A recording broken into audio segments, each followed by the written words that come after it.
pro, Tom Winston. She and Hanks were having an affair while she was still married to Winston.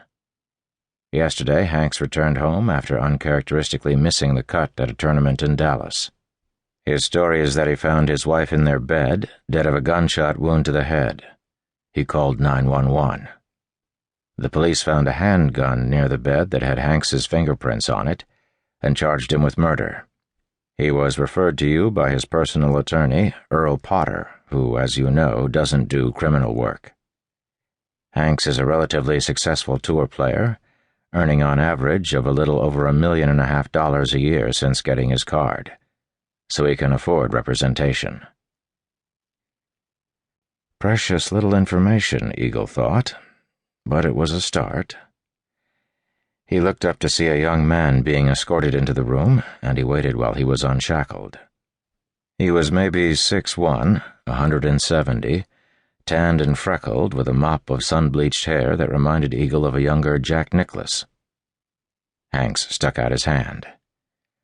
"I'm Tip Hanks, Mr. Eagle," he said, and his handshake was cool, dry, and firm. Eagle shook the hand. "Call me Ed," he said, "and have a seat." "Earl Potter speaks highly of you," Hanks said. "Earl's a good lawyer and a good fellow," Eagle replied. "Tell me how you ended up in here, and please remember, everything you say to me is privileged.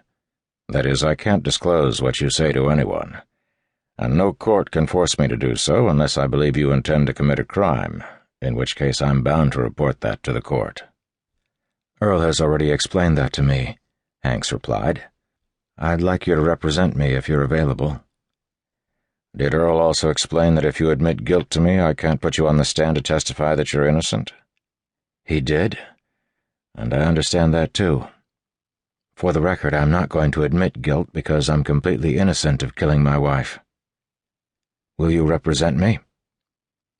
"Tell me what happened this morning, and then we'll talk about representation." "I played in a charity tournament in Dallas, starting with the Pro-Am on Wednesday. I played badly, and I missed the cut. Do you know what that means?" "Yes, I'm a golfer." "I had planned to fly home yesterday, but I had a couple of drinks with two other guys who also missed the cut, and that turned into an early dinner. We finished about 7, and I went to my room, called my wife, and told her I'd be home around noon today. Then I got into bed and turned on the TV. I woke up about 3 a.m. with the TV on, and I couldn't get back to sleep. Finally, around 4 a.m., I got up, got dressed, and went to the airport." "Which airport?" "Love Field." "Which FBO?" "Vitesse." "I don't know it," Eagle said. "I usually fly into Signature." "You'll save money on fuel by going to Vitesse." "What do you fly?" "A Piper Meridian." This was a single-engine turboprop, similar to the jet prop Eagle had once owned. "What time did you take off?" "About 5:20. I was lucky with the winds, and I landed in Santa Fe at 8:15. My car was there, and I got home about 8:40. "Did you notice anything unusual when you arrived?" "No. Everything was normal, except my wife had been shot in the bed. She still had a pulse, but she had taken a bullet to the right temple, and it seemed obvious that she wasn't going to live long. I called 911, and it took the ambulance about 8 minutes to get there. Sometime during that 8 minutes, she died." "Was there anything unusual about the bedroom?" "It was pretty neat, and my wife's clothes were on a chair." "Was that where she usually left them when you went to bed?" "No, she has a dressing room, and she undresses in there, unless we're in a hurry." "I understand." "Something else. She was on my side of the bed.